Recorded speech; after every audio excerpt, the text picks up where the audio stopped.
Alright folks, White Longhorn here again. I'm going to do a short video on how to set up a ridgeline and using a USGI poncho.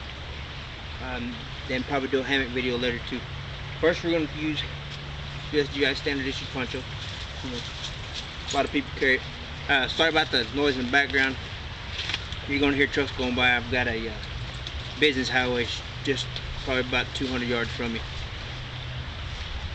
All that rustling in the background is the dog Dixie. She comes with me everywhere I go, so yeah. We're going to use the braided ridgeline that I made for Bushcraft USA. Had one of the lessons that they teach you, or that you got to do in order to get the basic certification out the way. I use number 36 bank line to do it because it, bank line's more versatile than using paracord, and plus I don't like cutting up my paracord. Make stuff out of it that I don't need to make. We're going to take our end with the eye splice.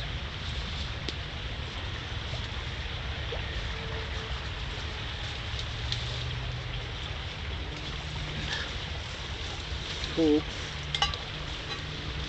This thing is probably about 23-24 feet long, so it's always good to have something that's pretty long.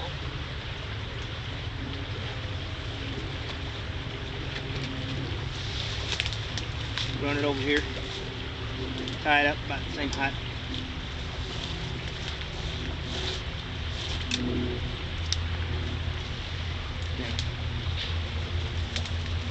I'm going to reset the camera so you can see what kind of knot I use on this end whenever I'm doing it.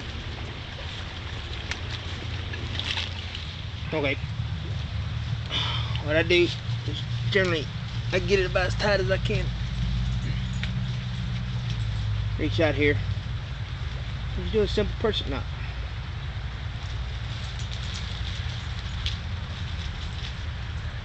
One, two, and then pull. Then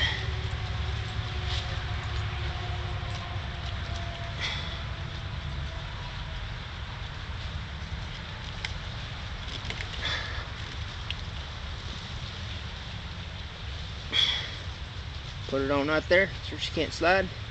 Pull a little on the tight side and you're good to go. And I'll just take this and throw it over the top I got. Reset the camera again and show you what you look like doing with the poncho. Okay, we're back. Now unroll it.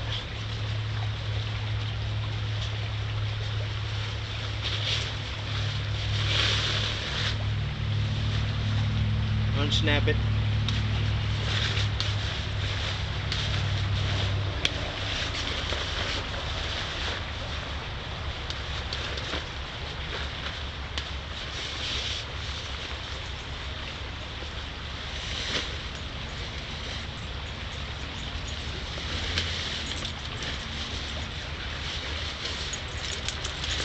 And just drape it over.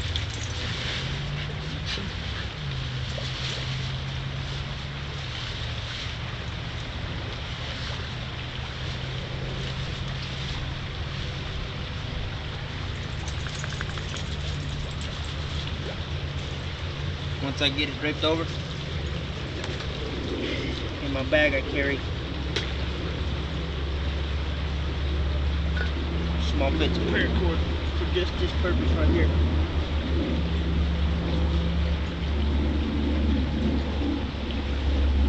I'll take it, put it in the loop.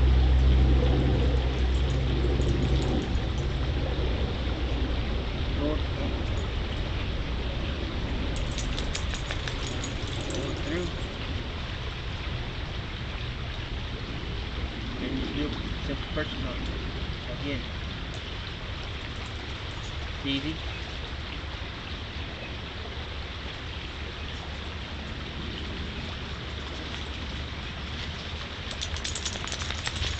Push it on out there where I need it. Come to the other side, do the same thing.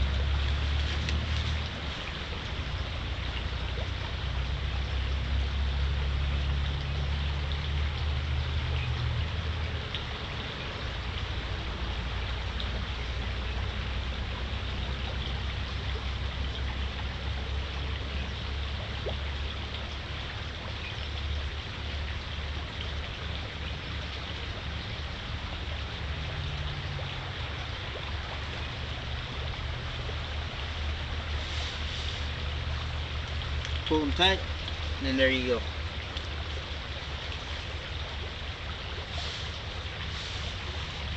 And here, go to my paracord I got in my bag.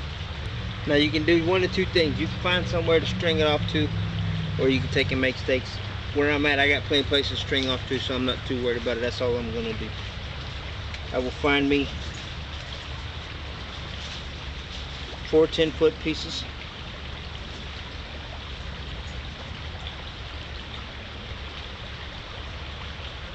Now I've got these separated for a reason. Thanks to JD Schaefer over at Hedgehog Leatherworks. He did a short video on how to do this, and I've got 50 feet 5-foot lengths and 50 feet and 10-foot lengths. So I've got plenty of paracord. Let me get it set up, and then we'll get back to you and show you how it's done. Okay, we're back. Now what I've done is tied it up in this front side in the configuration that I like tying it up in. Everybody else has their differences. What I do is I'll either tie 2 half hitches over here on the end in the grommet and then run it on out, loop it around, whatever it is I'm going to anchor it to, and do a simple pull through Persic. Okay, and that's that. I'll tie it back in a minute and show you the other side.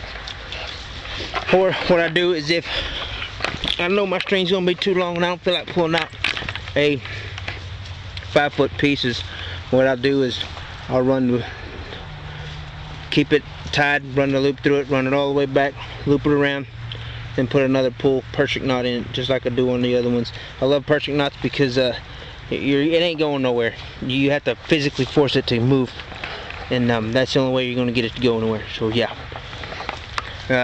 once I get the reverse side done, I've got the back side set up now. I did just like I did on the other side, and then run it over, tied in half hitch over there, and good to go. And this other side did something a little different. Of course, I put in my 2 half hitches, then I carved out a stake, banged it in the ground, and then put a simple Persic knot. You know, everybody's seen them, they don't need to show you how to do it. But yeah, that's how I set up my tarp shelter, or poncho shelter, whatever you're going to call it, with my homemade ridgeline. Reposition the camera and talk. Thank you guys for watching. Let me show you how I set up my tent, and I appreciate your views and your support and your comments, even the negative comments you guys send. All you're doing is just giving me more views on my page. I appreciate it, even if they are negative. And for you guys that are sending me negatives, you know who you are, I know who you are. There's no point in sending negative comments if you don't have videos of you getting out and doing this stuff. Once you get out and do and try some of this stuff before you do some negative comments on anybody's page. The whole point of this, like Dave Canterbury talks about, is to learn from each other. How is anybody supposed to learn from each other if all you're doing is posting negative comments and you have no videos of showing what you know how to do? So I encourage you to get out, take a friend, or your little dog if you got one, and just learn, man. And then post videos and pictures and stuff of what you've done and show everybody, so we can all learn from each other. And maybe you'll be able to help somebody out with something that they're having a problem with, if they can't figure out how to do it by anybody else's way. Maybe you got a way that can help them figure it out. But yeah, man, thank you. Appreciate everything you guys say, all the good stuff and negative. We'll catch you on the next one, and see you around.